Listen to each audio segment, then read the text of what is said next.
So Candace Owens has shown delusional, completely illogical, conspiratorial thinking with regard to Jews and so many other issues for a long time now.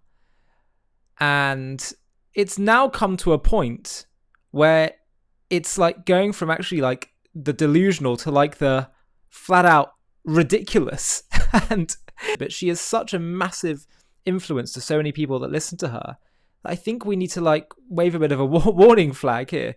Here she is saying that she believes the reason behind France's push to recognize Palestine as a state is Macron's distracting from their lawsuit against Candace, which is a lawsuit because she has claimed that his wife is actually a man. Frankly, I don't care either way. But she's obsessed with this and somehow thinks it's such an important topic to talk about. And she's saying that the whole issue of Palestinian statehood with France is just to cover up all the focus and attention on that. Have a watch. Anyways, it seems like he is very much trying to move the goalposts now. He's out there and people are tagging me like, well, Macron says that France is going to recognize a Palestinian state. Oh, look at me. Yeah, right, guys. Come on. Now that you're seeing all these people do this 180 that are saying we're going to recognize Palestine as a state, first and foremost, Macron was pulled up through the ranks by the Rothschilds family. The Rothschilds family created the state of Israel. Macron has absolutely no power to do anything that the Rothschilds do not want done. He has no power. He's never had power in his entire life, okay? He just hasn't. And so do not take that as a sign that he's doing the right thing or that anybody who's talking about, we need to have peace in Palestine and this needs to come to an end. It means that Netanyahu is almost done with his ethnic cleansing and they're just trying to save face. And no one wants to save face more than Emmanuel Macron, who has embarked on a fight over here in the U.S.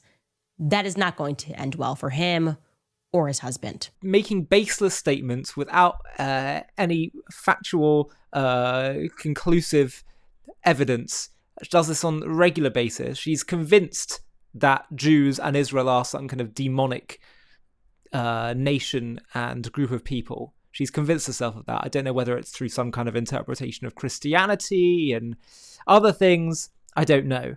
But also has totally gone down the rabbit hole of the conspiracy theorists that make statements about the world that are based on one tiny piece of quote-unquote evidence that they use to pin an entire theory to. But of course, it's just one tiny part of a far bigger tapestry that doesn't show that at all.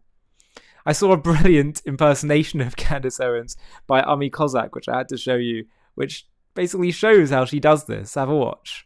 All right, you guys, some of the latest hot topics. It's a media blackout. They are clearly trying to silence this. And come to look into it, you find out Ozzy Osbourne was originally born Azriel Osbornowitz, and I'll let you figure out the background on that name. Azriel Osbornowitz was known in his career to perform satanic rituals, you guys. On stage, supposedly he bit the head off a bat. I don't know why you even would want to bite the head off a bat. It just seems like a waste of time and supplies. According to these reports, Azriel Osbornowitz, and I'm going to call him by his real name, would perform these cult-like rituals on stage. He was also known to perform in Israel. He would perform in Israel frequently. But okay, you guys, his name was not Ozzy Osbourne. It was Azriel Osbornowitz. It's a Jewish last name. I said it. Oh, no. One of his most famous songs, was Crazy Train. He would sing about going off the rails on the crazy train. And so the question is, Azriel, what rails are we referring to? Are we referring to the third rails? The areas that we're not allowed to discuss for some reason. And he speaks about this crazy train. Now, if you think about it, what other trains did we learn about in our classrooms growing up that were possibly crazy? We certainly learned about a lot of trains when it came to the Holocaust and the narrative that was drilled into our minds that we were indoctrinated with in high schools in the 90s. Was Ozzy Osbourne, a.k.a. Azriel Osbornowitz, trying to tell us something? Were there subliminal messages in his songs pointing to the crazy train and going off the rails, possibly the third rails, of the crazy train. Come to look a little bit deeper, you guys. Why would he sing about that? Why would he sing about that? Why would he talk about that? Turns out Ozzy Osbourne, Azriel Osbornowitz, had a security guard who had a third cousin who once had a conversation with, you guessed it, Ali Weissel, the now debunked Holocaust survivor who wrote a book called Night, originally titled Day, but he changed it to Night because he wanted it to be scarier. Apparently, he changed the title to Night, even though most of the events took place during the day. Now, Ali Weissel was known to give lectures at Boston University on the, get this, holiness of the Sabbath. Black Sabbath? Ozzy Osbourne's in a band called Black Sabbath. His security guard's third cousin connection to Ali Weissel, a famous Holocaust survivor who fabricated his story, is giving lectures on the Sabbath. You guys, that makes Candace crazy. Or does it make the trains crazy, as Ozzy was trying to tell us? Interestingly, we will never know because now he has passed away and they've buried the body very quickly, from what I understand. Now, as you dig deeper, Ozzy Osbourne, a.k.a. Azriel Osbornowitz, is famously married to Sharon Osbourne. A lot of people don't know that. She was raised by Frankists in the United Kingdom that had infiltrated the UK, okay? Had infiltrated the royal family, and they named her Sharon Osbourne. Now, when you hear Sharon, what comes to mind? Uh-oh, a certain Israeli Prime Minister, Ariel Sharon. Ariel Sharon, Sharon Osbourne, the third rails of the crazy train. How many coincidences, guys? How many coincidences?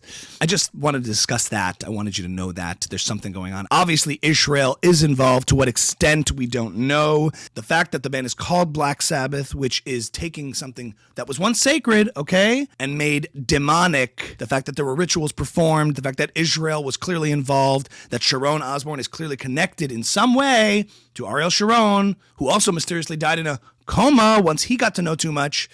There's just too much coincidence here. And I think it needs to be investigated further, and we're going to have more stories on that. Coming up next week, we are going to discuss Duck Dynasty. Do you remember that show? A little show called Duck Dynasty, but what dynasty was it? Ukrainian!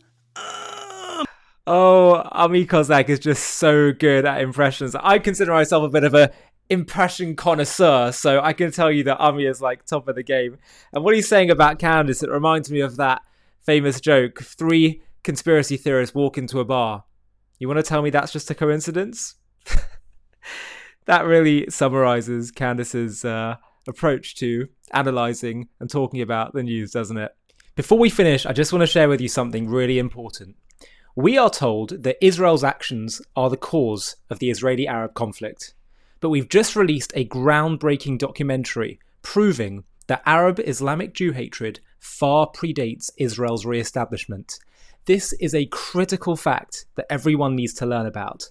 Have a watch of our trailer for our new JTV Plus documentary entitled Arab Anti-Semitism Before Israel's Re-Establishment.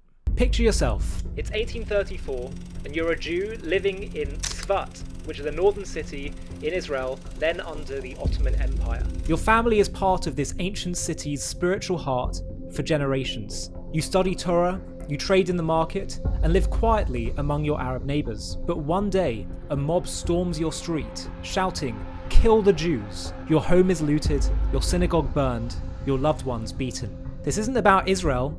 Israel won't exist for 114 years. This isn't about settlements, the IDF, or the 1948 displacements. This is raw, violent hatred aimed at you for being a Jew.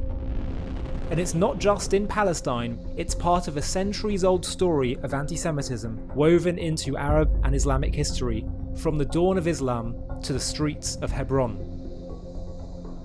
The claim that this conflict began with Israel's creation, the Nakba, or modern policies, is a farce, a distortion that collapses under history's magnifying glass. Welcome to JTV Plus. I'm Ollie Annisfeld, and today we're uncovering a history too often buried, the relentless anti-Semitism among Arabs in Palestine before 1948, rooted in a broader Arab and Muslim hostility that began with Islam's inception in the 7th century.